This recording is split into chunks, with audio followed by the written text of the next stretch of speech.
नमस्कार दर्शकों, मैं खुलासा न्यूज़ पोर्टल से खुशहाल एक बार फिर हम स्वास्थ्य पर चर्चा करने जा रहे हैं और लगातार हम महिलाओं के लिए अपडेट लेके आ रहे हैं। और आज फिर हमारा एक जो है सेशन है जिसमें हम बात करेंगे कि अगर कोई महिला प्रेग्नेंट है, प्रेग्नेंट में थायराइड का क्या रोल होता है, कैसे उसको कंट्रोल करना चाहिए, क्या उसके रिस्क फैक्टर हैं, कितना वो प्रभावित रहता है और कैसे उसको कंट्रोल कर सकते हैं, और उस पर चर्चा करेंगे। आज हमारे साथ डॉक्टर संतोष सुतार है। मैडम स्वागत है पहले तो आपका खुलासा न्यूज़ पोर्टल में।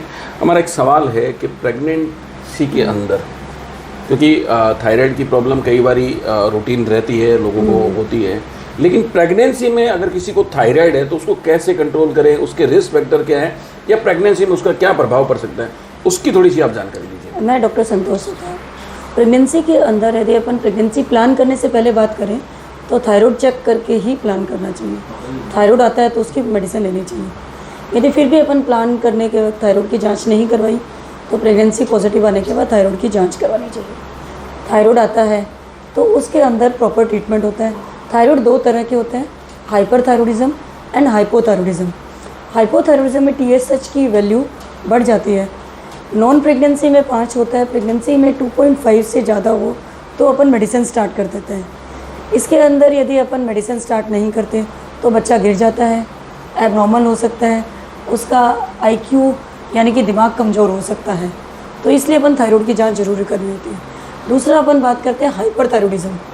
हाइपर मतलब TSH की वैल्यू 0.001 से भी कम हो जाती है, तो TSH की वैल्यू कम हो जाती है, इसको अपन हाइपरथायराइडिज्म बोलते हैं। इसमें लेडीज़ का वज़न कम होना, घबराहट होना और किसी भी काम में मन नहीं लगना, ये सब दिक्कतें आती हैं। और जिसकी अपन बात करें हाइपोथायराइडिज्म, इसके अंदर वज़न बढ़ना, नींद आना, आलस आना, काम करने में मन नहीं लगना, ये दोनों सिम्टम होते हैं हाइपर और हाइपोथायराइडिज्म के अंदर। फिर प्रेगनेंसी में अपन मेडिसिन स्टार्ट करते हैं, फिर उसको कंट्रोल करते हैं, फिर अपन 1 महीने बाद देखते हैं कि वो थायराइड कंट्रोल हुआ नहीं हुआ, फिर मेडिसिन अपन चेंज करते हैं। पहले ट्राइमेस्टर में बच्चा गिरने के चांस रहते हैं। अच्छा, एक मैडम सवाल और रहता है कि जैसे मान लीजिए किसी प्रेगनेंसी से पहले भी किसी महिला को थायराइड है, तो प्रेगनेंसी से पहले वो क्या ऐसे इलाज करें जिससे जब वो प्रेगनेंसी की तरफ जाए तो वो कंट्रोल हो जाए?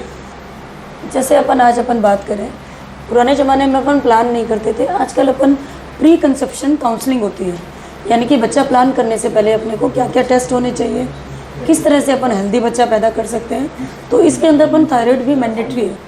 थायराइड और शुगर, थायराइड होता है तो उसके अंदर एग की क्वालिटी अच्छी नहीं होती, उसके अंदर IQ कम वाले बच्चे पैदा होने के होते हैं। तो थायराइड के लेवल कंट्रोल करके ही प्लान करना चाहिए, यानी कि थायराइड 3 महीने कंट्रोल होता है, उसके बाद ही प्रेगनेंसी प्लान करनी चाहिए।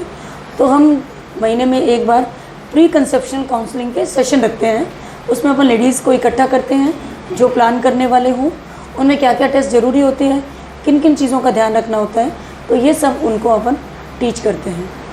बिल्कुल, आज हमारे साथ जो है मैडम ने बहुत अच्छी जानकारी साझा की कि अगर थायराइड है तो थायराइड को कैसे कंट्रोल कर सकते हैं, कैसे जो है प्रेगनेंसी से पहले भी ये कुछ एक जांचें होती हैं, बिल्कुल हमें करनी चाहिए। जैसे मैडम ने बताई कि थायराइड से पहले भी आपको कुछ एक जांचें होती हैं, वो करनी चाहिए ताकि आप एक स्वस्थ बच्चे की तरफ प्लान कर सकें और आपका थायराइड अगर आपको है तो उसको कंट्रोल करते रहें। ऐसे ही लगातार स्वास्थ्य की जानकारियों से हम लगातार रूबरू होते रहेंगे। मैं कैमरामैन दिगेश्वर सेन के साथ खुशहाल सिंह।